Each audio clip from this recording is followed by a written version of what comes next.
तो शुरुआत करते हैं महायुद्ध की। आज बात पुतिन के सबसे बड़े मिसाइल अटैक अभियान से जुड़ी। पुतिन ने 10 घंटे में यूक्रेन के 10 शहरों में ऐसी तबाही मचाई कि दुश्मन कैंप से बचाओ बचाओ की आवाज आने लगी। और पुतिन का सबसे बड़ा टारगेट वो शहर बना है जहां जेलेंस्की ने अपना सबसे खास हथियार छुपा कर रखा था। वहां लगी आग देखकर जेलेंस्की के भी होश फाख्ता हो चुके हैं।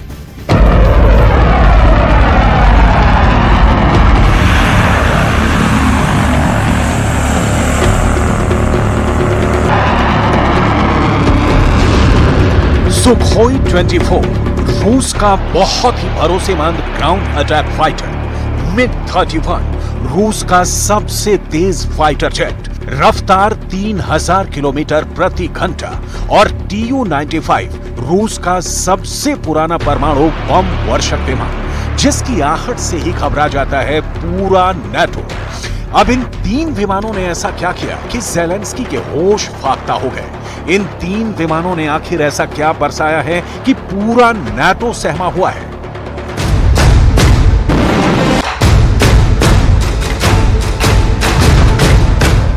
पहले इनकी बमबारी की एक झलक देखिए, इनका खौफ समझिए। इनकी उड़ान दुश्मन के दिलो दिमाग पर ऐसा गहरा असर छोड़ती है कि सबको लगता है कि जैसे पुतिन ने पूरे यूरोप पर युद्ध छेड़ दिया है। इन 3 विमानों ने अगस्त की शुरुआत में ही जेलेंस्की की फायर पावर की कमर पूरी तरह से तोड़कर रख दी है, चकनाचूर कर दी है। इन 3 विमानों ने अगस्त की शुरुआत से ही जेलेंस्की को ऐसा झटका दिया है कि यूक्रेन के काउंटर अटैक की हवा पूरी तरह निकल चुकी है। पुतिन की तरफ से अचानक आए ऑर्डर के बाद इन तीनों विमानों को एक के बाद एक तैनात किया गया और उनसे ऐसी जगह पर हमले किए गए जिसे जेलेंस्की का सबसे खतरनाक हथियार गोदाम माना जा रहा था, जहां नाटो से मिले ऐसे हथियार रखे गए थे जिनसे मॉस्को तक हमले की तैयारी पूरी थी, जहां पर इतना गोला बारूद रखा हुआ था जिसकी आग में रूस के कई शहर जल जाते।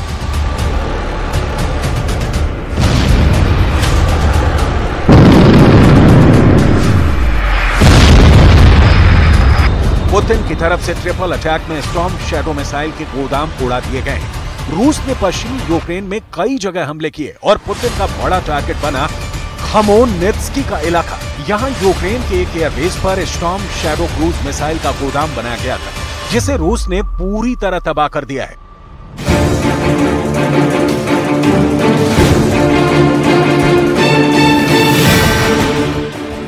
यूक्रेन के क्षेत्रीय प्रशासन ने इस बात की तस्दीक की है कि रूस की तरफ से कई हवाई हमले हुए हैं। अब सवाल यह है कि इन हमलों के पीछे पुतिन की रणनीति क्या रही है? क्यों पुतिन के टारगेट पर ब्रिटेन से सप्लाई की गई स्टॉर्म शैडो मिसाइल है और पुतिन इस मिसाइल को पूरी तरह क्यों जल्दी से जल्दी खत्म करना चाहते हैं?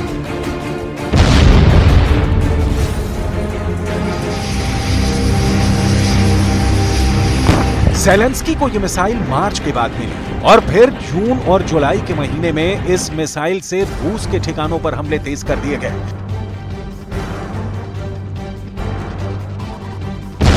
इसी मिसाइल से रूस के कई टॉप कमांडर्स और उनकी ब्रिगेड को टारगेट किया गया। इनमें लेफ्टिनेंट जनरल ओलेग सोको दक्षिणी मिलिट्री डिस्ट्रिक्ट के डिप्टी कमांडर थे। उनके पास बदियांस्क का मोर्चा था। स्टॉर्म शैडो मिसाइल से उनके रिजर्व कमांड पोस्ट पर हमला किया गया और इस तरह पुतिन के पसंदीदा जनरलों में से एक को जेलेंस्की ने खत्म कर दिया। स्टॉर्म शैडो मिसाइल से जेलेंस्की अब तक पुतिन के 2 बड़े कमांडरों का शिकार कर चुके हैं।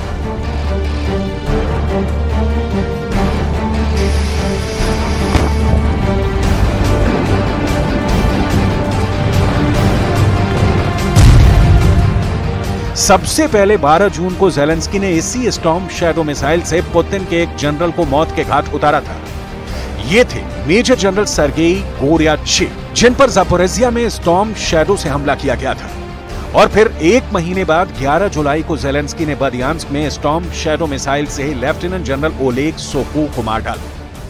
एक ही महीने के अंदर 2 बड़े जनरल्स को मारने का मतलब साफ है कि जेलेंस्की अब लॉन्ग रेंज वाली मिसाइलों से पुतिन के कमांडर स्ट्रक्चर को तोड़ना चाहते हैं। पुतिन इस बात को समझ गए हैं और फिर उन्होंने स्टॉर्म शैडो के गोदाम को टारगेट पर ले लिया, क्योंकि जेलेंस्की बताना चाहते हैं कि उनकी मिसाइलों से पुतिन के बड़े बड़े कमांडर भी महफूज नहीं है और वो यूक्रेन की फौज को रौंद कर आगे बढ़ने वाले हर जनरल को मौत की नींद सुलाने जा रहे हैं।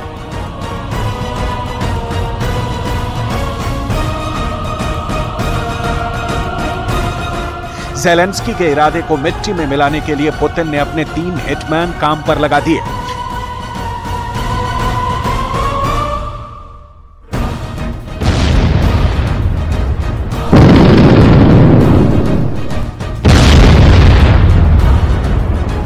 पुतिन ने स्टॉर्म शैडो को खत्म करने के लिए सबसे पहले अपने Tu-95 यानी रूस के सबसे पुराने परमाणु बम वर्षक विमान से हमले किए। इस विमान से Kh-101 क्रूज मिसाइल लॉन्च की गई और इससे खमेलनित्स्की के करीब एयरबेस पर ताबड़तोड़ हमले किए गए।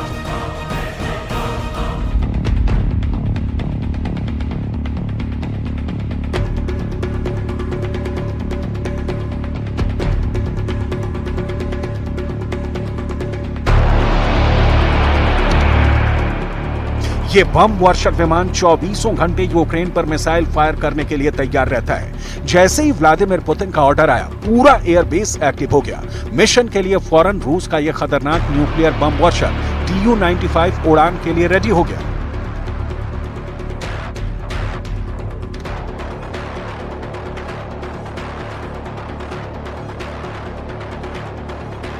ये पुतिन का बहुत ही पावरफुल शो है, जो एक फ्लाइट के साथ पूरे यूक्रेन की धड़कन बढ़ा देता है।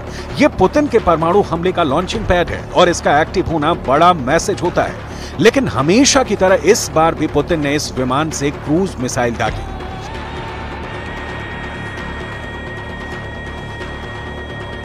इस जहाज में लगे प्रोपेलर की आवाज गजब की है। ये जितना जमीन पर डराती है, उतना ही खौफ इसकी उड़ान के बाद दिखता है। इसके प्रोपेलर की आवाज हजारों मीटर की ऊंचाई से बहुत साफ सुनाई देती है। ये रूस की परमाणु स्ट्राइक वाली फ्लीट का बड़ा हिस्सा है। इस विमान से यूक्रेन के अड्डों पर दागी गई Kh-101 मिसाइल 2500 किलोमीटर की रेंज तक मार कर सकती है और इस मिसाइल के साथ ये विमान और खतरनाक बन जाता है। Tu-95 के बाद बारी आई MiG-31 की। इस विमान से केंजल हाइपरसोनिक मिसाइल से हमला किया गया और यूक्रेन के कई हथियार गोदाम तबाह कर दिए गए। अभी MiG-31 रूस की स्ट्रेटेजिक फोर्स का बहुत बड़ा हिस्सा है और केंजल मिसाइल के साथ रूस की एयर पावर की रेंज कई गुना बढ़ गई है। केंजल एक हाइपरसोनिक मिसाइल है जो रूस की इस्कंदर मिसाइल का एयर वर्जन कही जाती है। रफ्तार है 10,000 किलोमीटर प्रति घंटा। ये मिसाइल 2000 किलोमीटर की रेंज तक परमाणु वॉरहेड के साथ हमला कर सकती है।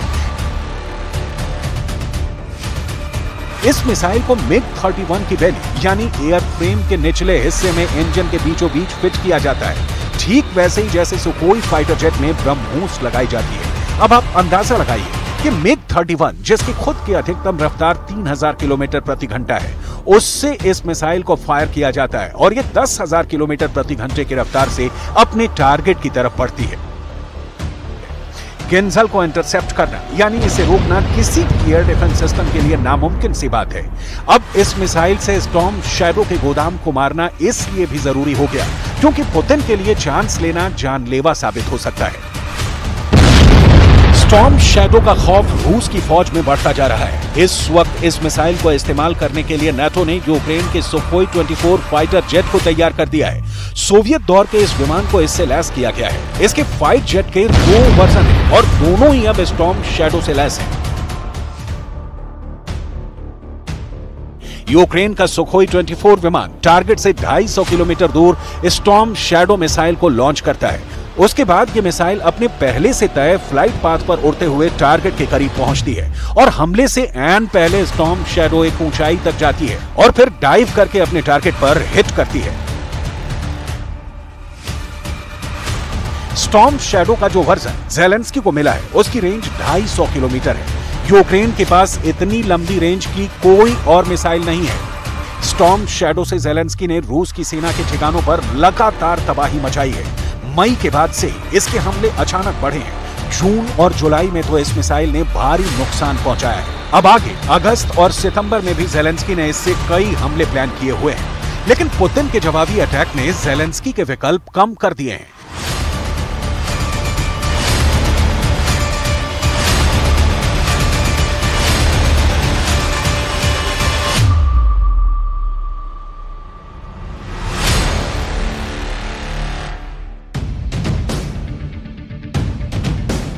स्टॉर्म शैडो हो या फिर कोई और मिसाइल, लंबी दूरी की क्रूज मिसाइल पुतिन के टारगेट पर है। रूस का दावा है कि वो ज़ेलेंस्की के ऐसे हथियारों को इंटरसेप्ट करने में कामयाब रहा है, यानी उसे इसे आसमान में ही ट्रैक करके मार गिराने में कोई दिक्कत नहीं आ रही।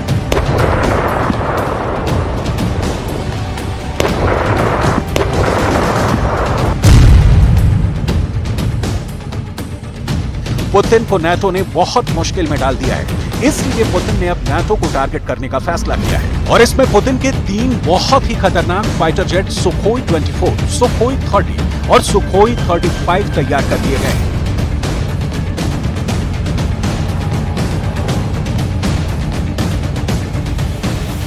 रूस की एयरफोर्स अब यूरोप के बीचों बीच इन विमानों से हमले की प्रैक्टिस कर रही है। इन तीनों विमानों को ऐसे मिशन के लिए तैयार किया जा रहा है जिसमें यूरोप का एयर डिफेंस पूरी तरह से फेल हो जाएगा। ये तैयारी ऐसी जगह की जा रही है जो नक्शे पर नाटो को बहुत खटकती है। ये है कलिनिनग्राड, और यहाँ पुतिन ने अपने नए हथियार जुटाने तेज कर दिए। फाइटर जेट की नई स्क्वाड्रन भी यहाँ तैनात करने की तैयारी है।